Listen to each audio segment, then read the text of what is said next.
तर नमस्कार मुलांनो, स्वागत आहे तुमचं आपल्या छान अशा YouTube चॅनलवरती, ज्याचं नाव आहे डी-टी एज्युकेशन. तर बघा मुलांनो, आज आपण इयत्ता 6वी विषय मराठी नवीन अभ्यासक्रमातील पाठ क्रमांक 4 अनुभवाच्या खाणी या पाठाचा स्वाध्याय आज आपण बघणार आहोत.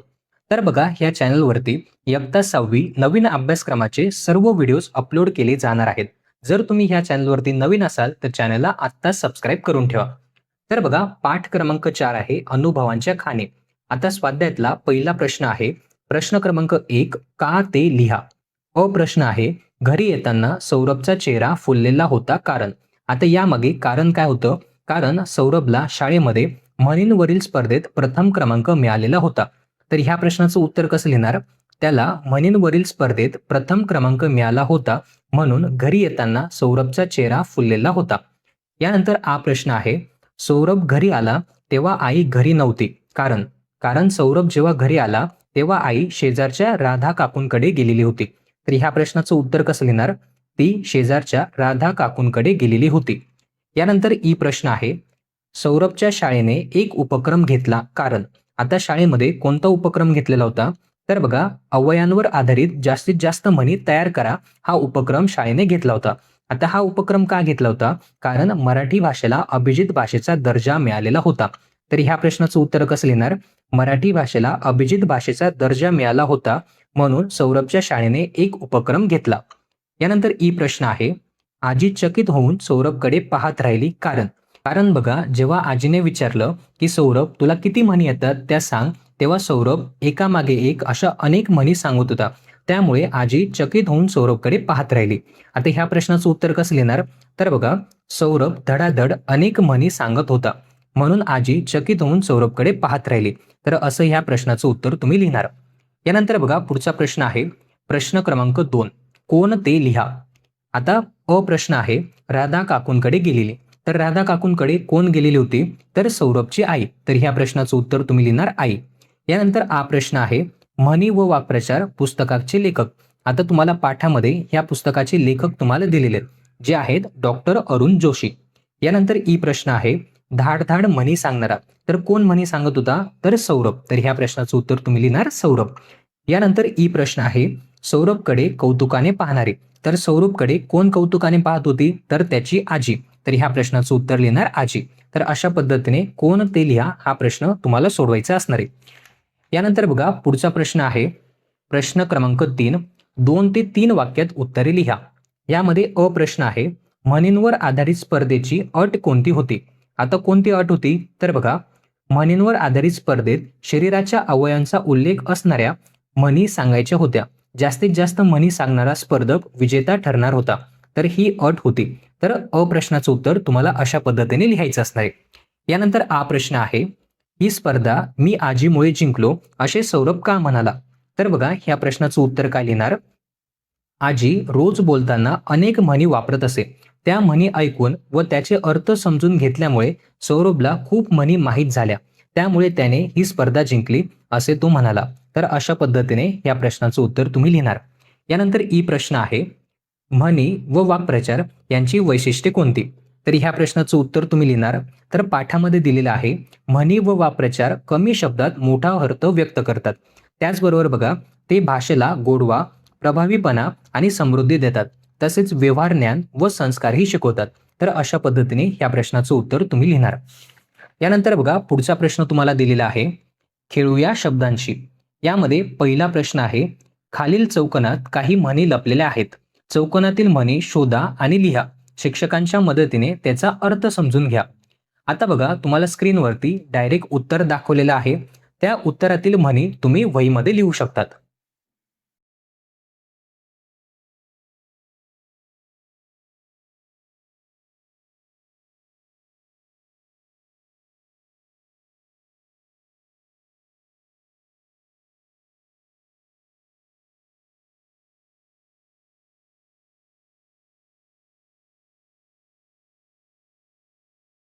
यानंतर बघा, पुढचा प्रश्न आहे. प्रश्न क्रमांक 2, पाठात आलेल्या म्हणींचा अर्थ समजून घ्या व वाक्यात उपयोग करा. तर बघा, पाठामध्ये ज्या म्हणी तुम्हाला दिलेल्या आहेत त्यांचा अर्थ तुम्हाला विचारलेला आहे आणि त्यांचा वाक्यात उपयोग तुम्हाला करायचा असणार आहे. आता पाठामध्ये पहिली म्हण आहे, आपला हात जगन्नाथ. आता ह्या म्हणीचा अर्थ आहे स्वतःच्या कष्टावर विश्वास ठेवणे. आता ह्या म्हणीचा आपल्याला वाक्यात उपयोग करायचा असणार आहे.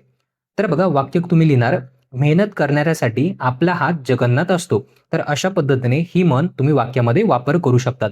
यानंतर बघा दुसरी म्हण आहे, एका हाताने टाळी वाजत नाही. तर ह्या म्हणीचा अर्थ आहे कोणत्याही गोष्टीला एकच माणूस कारणीभूत नसतो. तर या म्हणीचा वाक्यात तुम्ही उपयोग करू शकतात, भांडणात एका हाताने टाळी वाजत नाही. यानंतर तिसरी म्हण पाठामध्ये आलेली आहे, हाताच्या काकणाला आरशा कशाला. तर ह्या म्हणीचा अर्थ आहे स्पष्ट गोष्टीसाठी पुराव्याची गरज नसते. तर ह्या म्हणीचा तुम्ही वाक्यात उपयोग करू शकतात, तिची हुशारी ही सर्वांना माहीत आहे, मग हाताच्या काकणाला आरशा कशाला. तर अशा पद्धतीने ही म्हण तुम्ही वाक्यामध्ये वापरू शकतात. यानंतर बघा चौथी म्हण पाठामध्ये आलेली आहे, हात दाखवून अवलक्षण. आता ह्या म्हणीचा अर्थ आहे आपणहून संकट ओढवून घेणे.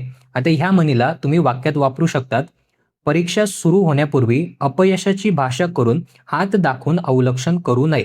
तर अशा पद्धतीने ही म्हण तुम्ही वाक्यामध्ये वापरू शकतात. त्याच्यानंतर बघा पाचवी म्हण आहे, जिच्या हाती पाळण्याची दोरी ती जगाते उद्धारी.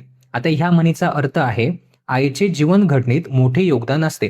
आता ह्या म्हणीचा तुम्ही वाक्यामध्ये वापर करू शकतात, आई मुलांवर चांगले संस्कार करते, म्हणून जिच्या हाती पाळण्याची दोरी ती जगाते उद्धारी असे म्हणतात. तर अशा पद्धतीने तुम्ही म्हणी, त्यांचा अर्थ आणि त्यांचा वाक्यात उपयोग तुम्ही करणार आहात. यानंतर बघा पुढचा प्रश्न तुम्हाला दिलेला आहे, समानार्थी शब्द लिहा. प्रश्न क्रमांक 3. आता यामध्ये तुम्हाला शाळा, घर आणि हात हे 3 शब्द दिलेले आहेत आणि त्यांना समानार्थी शब्द तुम्हाला लिहायचा आहे. आता शाळा या शब्दाला समानार्थी शब्द तुम्ही लिहू शकतात, विद्यालय आणि पाठशाळा. त्यानंतर घर या शब्दाला समानार्थी शब्द तुम्ही लिहू शकतात, गृह आणि सदन. त्यानंतर हात, हात या शब्दाला समानार्थी शब्द तुम्ही लिहू शकतात, कर आणि हस्त. तर अशा पद्धतीने तुम्ही समानार्थी शब्दही लिहू शकतात. यानंतर बघा प्रश्न क्रमांक 4 तुम्हाला दिलेला आहे, हात व हस्त हे एकाच अर्थाचे शब्द आहेत. खालील शब्दात हात व हस्त लपलेले आहेत, ते शब्द वाचा व त्यांचा अर्थ समजून घ्या. असे इतर अवयवांवर आधारित शब्द शोधा व लिहा.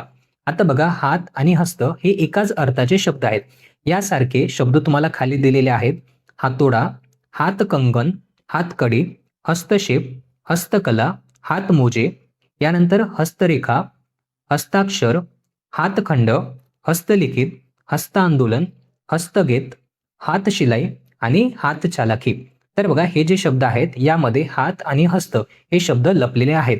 तर असे शब्द आपल्याला शोधायचे आहेत. आता बघा डोळा व नयन हे दोन्ही शब्द एकाच अर्थाचे आहेत.